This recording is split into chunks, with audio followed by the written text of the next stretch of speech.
हम सबको पता है महाभारत के युद्ध अपने दिव्य दृष्टि से देखा था धृतराष्ट्र के सारथी संजय ने। लेकिन संजय के अलावा भी किसी और ने महाभारत के युद्ध अपने दिव्य दृष्टि से देखा था, और वो है बड़बड़ी, यानी हम सबके प्रिय खाटू श्याम जी।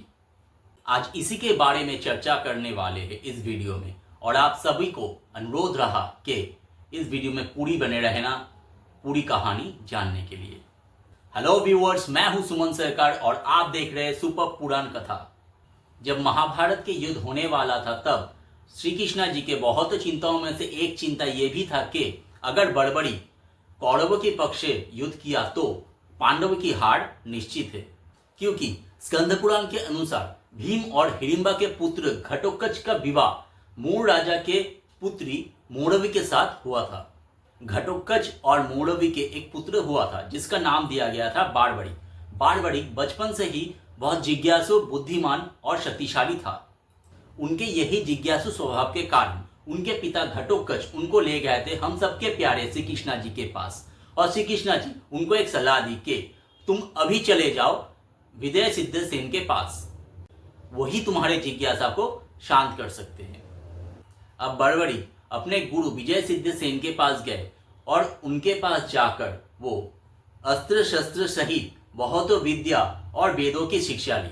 ऐसे में जब वो विजय सिद्धसेन के पास बड़े हुए तब भी उनके मन की जिज्ञासा शांत नहीं हुई, और वो अपने गुरु विजय सिद्धसेन को ये कहते हैं कि वो एक महान वंश से ताल्लुक रखते हैं, यानी वो महारथी भीम के पौत्र है। इसीलिए वो अपने गुरुदेव से ये प्रश्न करता है कि मेरे पास ऐसा क्या शक्ति है जो मुझे पांडवों की वंशज कहने में गर्व महसूस हो। ऐसा उचित प्रश्न से गुरुदेव ने बड़बड़ी को यह सलाह दी कि तुम नवदुर्गा की आराधना करो, क्योंकि एकमात्र नवदुर्गा ही है जो तुम्हारे प्रश्न की उत्तर दे सकती है। ये बात सुनकर बड़बड़ी नवदुर्गा की आराधना करने लगे। अब नवदुर्गा बड़बड़ी के आराधना से प्रसन्न होकर उनसे कहा कि मांगो बड़बड़ी, तुम क्या वर चाहते हो, मैं तुम्हारे आराधना से संतुष्ट हूँ। तब बड़बड़ी ने कहा कि मुझे ऐसा कोई शस्त्र दीजिए जो अर्जुन के बाण से भी ज्यादा लक्ष्य भेद कर पाए और महाबली भीम से भी ज्यादा शक्तिशाली हो। माता ये सब सुनकर बड़बड़ी को 3 बाण दिए। उनमें से एक बाण अपने लक्ष्य को चिन्हित करेंगे और दूसरी बाण चिन्हित किए हुए लक्ष्य को भेदेंगे, और तीसरी बाण चलाया गया तो पूरी युद्ध एक ही क्षण में खत्म हो जाएंगे। माता नवदुर्गा से ये 3 बाण पाकर बड़बड़ी और भी शक्तिशाली हो उठा था और वो महाभारत के युद्ध में भाग लेने चला था। लेकिन बड़बड़ी के माता ने बड़बड़ी को कहा कि पुत्र, अगर तुम्हें महाभारत के युद्ध में भाग लेना ही है तो तुम्हें केवल दुर्बलों के ही साथ देना होगा। बड़बड़ी ने अपने माता से ये वचन दिया कि वो केवल दुर्बलों के ही साथ देंगे और उन्हें विजयी करेंगे। अब वो निकल पड़े महाभारत के युद्ध के लिए। वो जा पहुंचे पांडवों के पास और श्री कृष्णा ने उनको लेकर चले गए जंगल में और एक पीपल के पेड़ दिखा के कहा कि इस पेड़ की सारे पत्तों को तुम्हें एक ही साथ भेदना है। ऐसे में हमारे नटखट कृष्णा जी पीपल की पेड़ की एक पीपल के पत्ते को अपने पैरों के नीचे छुपा लिया था, और बड़बड़ी ने जब पहला तीर छोड़ा तब पेड़ की सारे पत्तों को चिन्हित कर लिया और दूसरी बाण छोड़ने से चिन्हित किए हुए पत्तों को भेद दिया और हमारे कृष्णा जी के पैरों के सामने आकर रुक गया। तब बड़बड़ी ने कृष्णा जी को कहा कि हे मधुसूदन, आप कृपा करके अपने पैर को हटा लीजिए, नहीं तो ये बाण आपके पैर को भेद देंगे।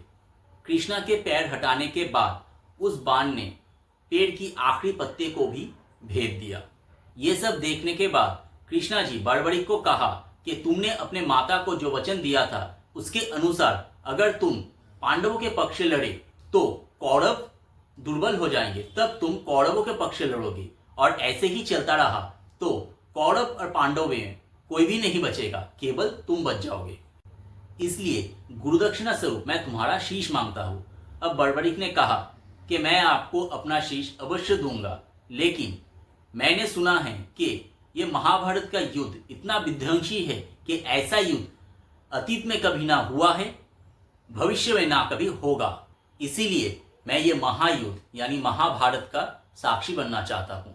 तब हमारे श्री कृष्ण जी ने कहा कि तुम मुझे अपना शीश दो और मैं तुम्हें यह वरदान देता हूँ कि तुम्हारे कटा हुआ शीश सब कुछ देख पाएगा, सब कुछ सुन पाएगा और सब कुछ समझ भी पाएगा।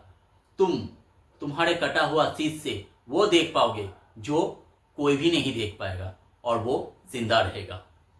बड़बड़िक ने अपने सर को काटकर श्री कृष्णा जी को सौंप दिया, और तीनों लोकों के स्वामी हमारे श्री कृष्णा जी बड़बड़िक के कटे हुए सर को लेकर कुरुक्षेत्र की एक पहाड़ी के शीश में जाकर रख दिया, और उस कटे हुए सर से बड़बड़िक पूरे महाभारत के युद्ध देखा। महाभारत के युद्ध समाप्त होने के बाद श्री कृष्णा जी ने पांडवों के साथ उस पहाड़ पे गए और बड़बड़िक को पूछा कि वो महाभारत के युद्ध भूमि में क्या क्या देखा। तब बड़बड़िक ने कहा कि मैंने देखा अर्जुन बाण चलाया, लेकिन उस बाण के साथ श्री कृष्णा जी के चक्र ने भी प्रहार किया। भीम ने गदा चलाया, लेकिन प्रहार किया श्री कृष्ण जी के चक्र ने।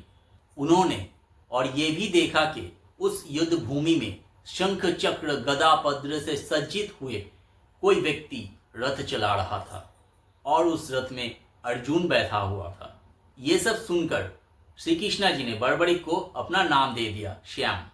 और बड़बड़िक हमेशा दुर्बलों के साथ देते हैं, इसीलिए आगे चलकर बड़बड़िक का नाम हो गया खाटू श्याम। श्री कृष्णा ने बड़बड़िक के उस सर को रूपमती नदी में विसर्जित कर दिया था, और कलयुग में उस सर को और एक बार पाया गया था।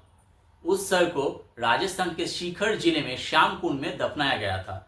जिस स्थान में उस सर को दफनाया गया था, उस जगह का नाम हो गया खाटू श्याम। और भारत में खाटू श्याम जी के बहुत मंदिर है। आपके आसपास खाटू श्याम जी के कौन से मंदिर है, आप मुझे कमेंट करके जरूर बताना। अगर मेरे वीडियो आपको थोड़ा सा भी इंफॉर्मेटिव लगा हो तो मेरे वीडियो को लाइक, शेयर और चैनल को सब्सक्राइब करके बेल आइकन को दबा देना।